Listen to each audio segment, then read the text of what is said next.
Coucou, bienvenue. Donc si vous demandez pourquoi j'ai un téléphone dans les mains, c'est pour la qualité du son. Bref, vous me connaissez d'habitude sur TikTok et sur Instagram en tant que voyante, mais il s'avère aussi que sur Insta, je parle de divers sujets variés qui sont autres que dans la spiritualité. Vous m'avez demandé quelles étaient mes références pour mes 9 ans de recherche et je vous ai tout simplement fait un cocktail de bouquins qui parlent surtout d'un domaine que vous m'avez demandé en priorité dans les messages et en commentaire, c'est les sectes. Alors, pour cela, je vous ai bien mis 3 bouquins qui parlaient de ça.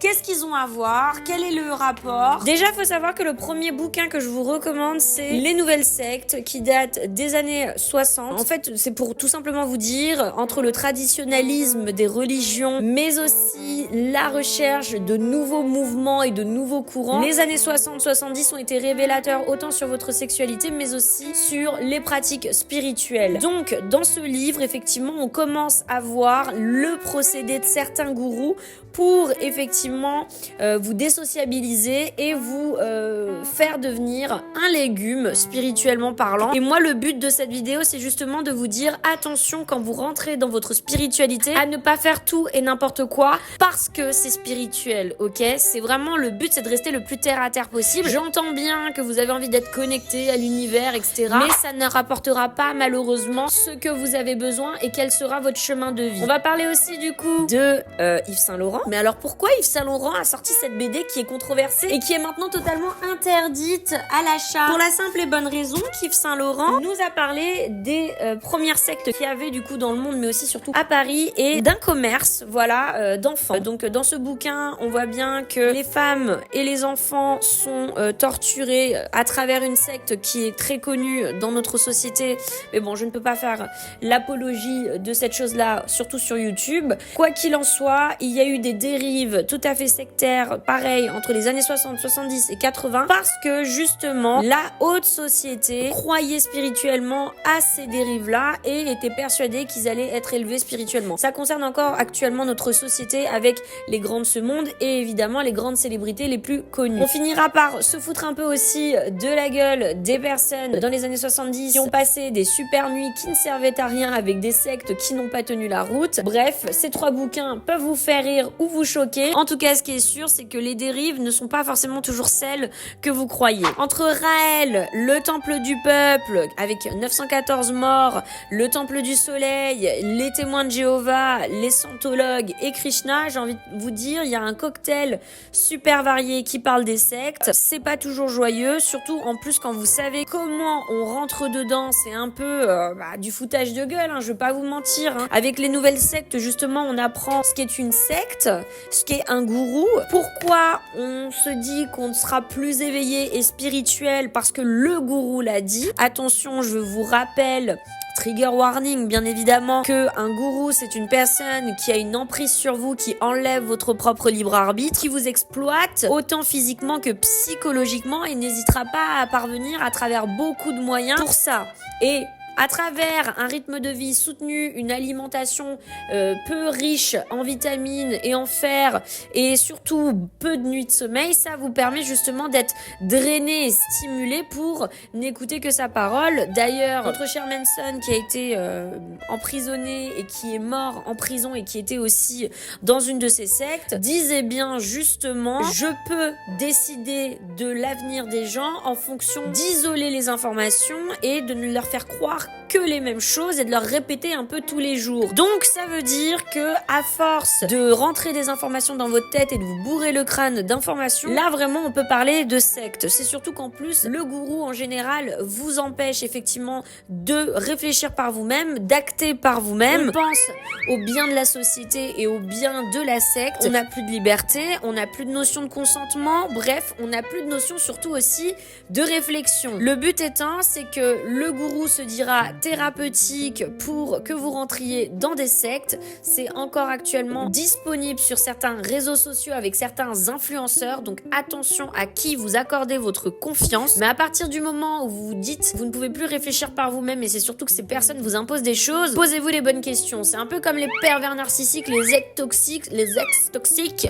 On veut vraiment, à travers cette vidéo justement, ce que je veux vous dire et à travers ce bouquin, c'est que ce n'est pas parce que c'est New Age et que ça sort du traditionnalisme et qu'il faut être absolument ouvert d'esprit que ça veut dire que c'est bon et bénéfique. Au contraire, méfiez-vous de tous les trucs ésotériques. Moi-même, en tant que voyante, je vous dis toujours de ne pas utiliser les planches de Ouija.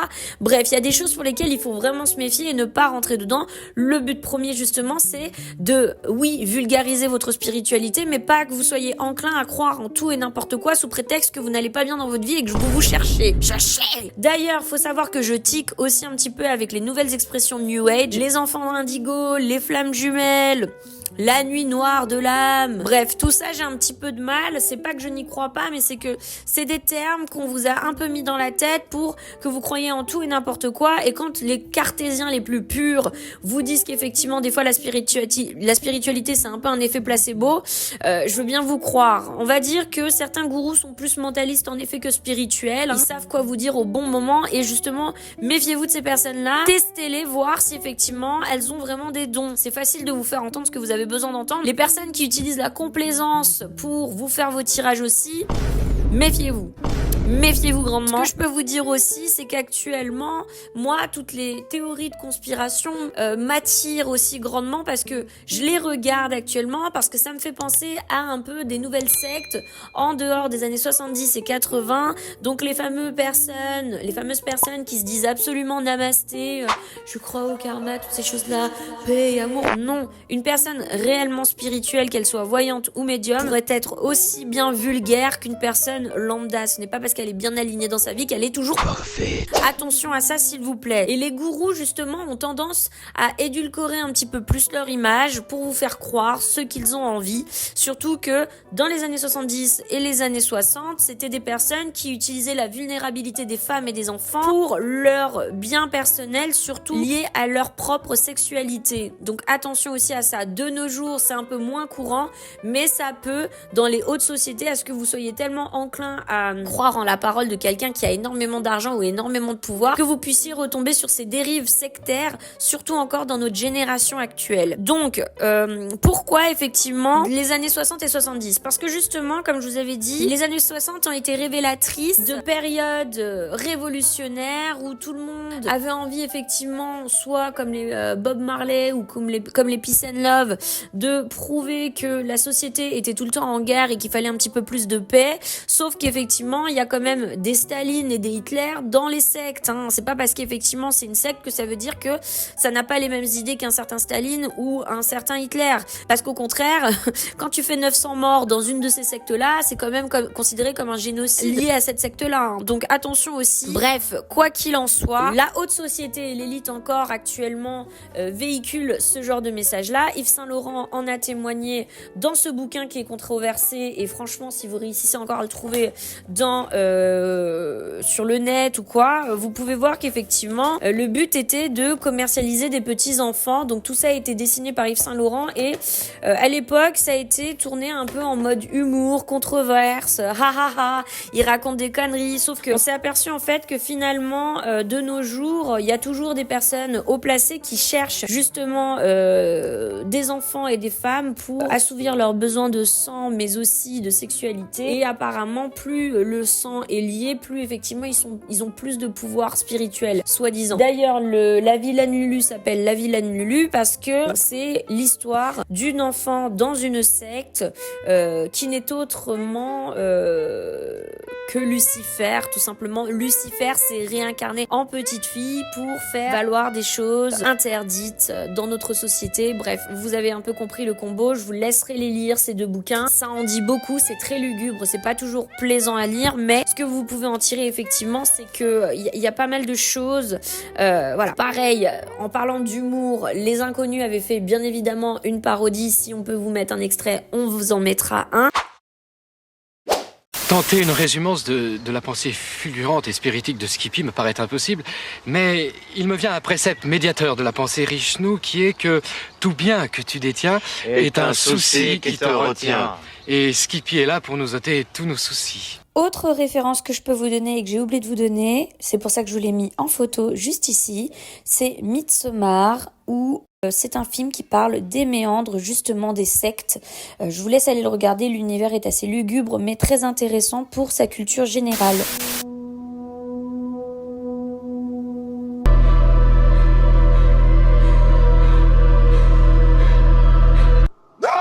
Mais ce n'est pas pour rien effectivement que déjà à l'époque on utilisait le ton de l'humour pour pointer du doigt des choses sociétales qui n'avaient pas lieu. Au contraire, je pense que c'est assez bénéfique de le prendre en charge. On va parler justement des Nuits secrètes de Paris, parce que oui, Paris a été aussi un bon lot de sketchs en termes de sectes qui n'ont pas tenu. Donc on a bien les druides du bois de Meudon, hein, voilà. On a eu aussi les témoins d'Artémis, on a eu les adorateurs de l'oignon aussi. On a eu ces sectes-là ont existé, elles ont existé, c'est bien quelqu'un qui a voulu faire partie à chaque fois de la commune, qui est l'auteur, hein, qui s'appelle Guy Breton, qui a observé, qui effectivement a vu des choses, parce que c'est souvent dans la nuit hein, que se passent ces sectes-là, à l'abri de tous, bien cachés, et on voit effectivement que cette personne-là a observé pour entrer dans l'élite, comme les scientologues, hein, vous pouvez assister à ces choses-là.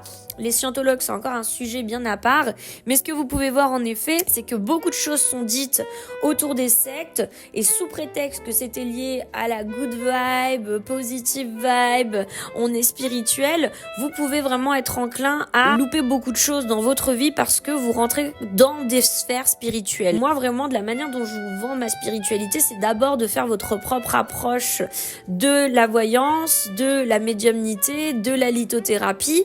En général, je vous laisse le choix, même sur mon Instagram, pour voir que de vous-même, vous avez de l'intuition et que vous pouvez développer vos dons. Là-dedans, on fait comprendre que c'est le gourou qui a des dons et que personne n'a des dons et que vous êtes juste ces sous-fifres de lumière. Donc attention, vous avez plus de valeur que ça quand même, que de croire la parole d'un gourou, s'il vous plaît. Et encore actuellement, dans notre société, il y a des gens qui se disent encore gourous parce que, soi-disant, ils ont une connaissance waouh. Moi-même, ça fait 9 ans de recherche que je suis dans la spiritualité, c'est pas pour autant que je dis que je suis la meilleure. Au contraire, je suis encore en phase d'expérimentation et d'apprentissage. Donc méfiez-vous de ce qu'on pourrait vous dire, s'il vous plaît. Voilà, c'était ma vidéo sur les sectes. J'essaie de vous apporter un petit peu plus d'annexes au fur et à mesure.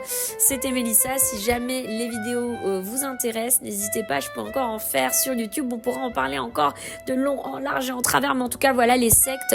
Je pense déjà à travers ces 3 bouquins qu'il y a pas mal de choses à dire. Et si vous avez envie d'en parler en commentaire, n'hésitez pas. Il y a peut-être des sujets qui vont se développer en commentaire que j'ai hâte de lire parce que j'apprends de vous tout comme vous apprenez de moi. N'hésitez pas à vous abonner directement. Et voilà, c'est tout.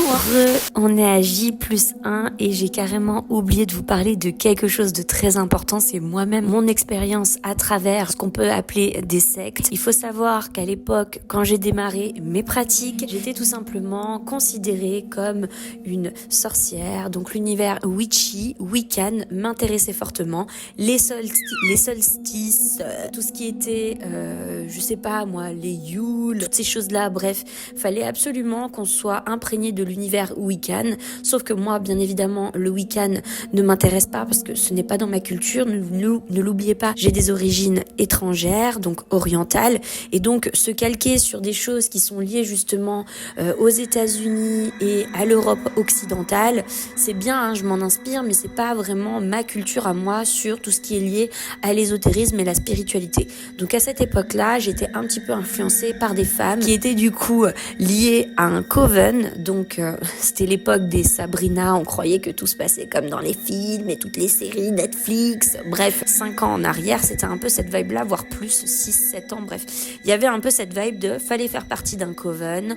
On était des sorcières, sorcières, vous avez compris. Et on avait un groupe où on parlait très ouvertement de nos pratiques, sauf qu'à un moment donné, les dérives ont été telles que justement, ça allait à l'encontre des valeurs humaines et aussi du coup de tout ce qui était lié à l'empathie des autres. Le fait effectivement que les gens n'aient pas donné leur accord, le consentement pour effectivement avoir des sorts qui sont jetés sur eux. On peut vraiment en fait mal utiliser la magie à l'encontre des gens. Donc tout ce qui s'appelle des spells ou des égrégores négatifs, c'est tout simplement c'est parce que quelqu'un vous a porté l'œil, etc. ou a jeté des sorts. Ça existe. En tout cas dans mes pratiques orientales ça existait déjà, mais là on m'a reconfirmé avec des pratiques wiccan qu'on pouvait effectivement faire du mal aux gens.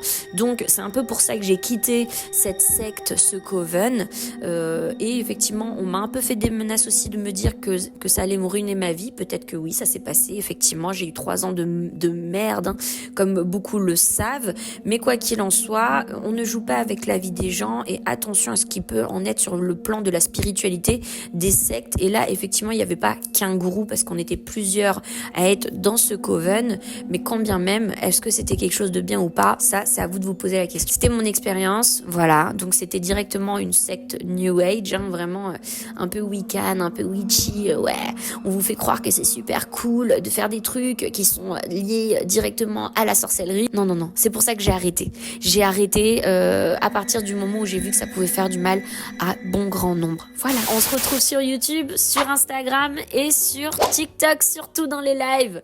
Bye!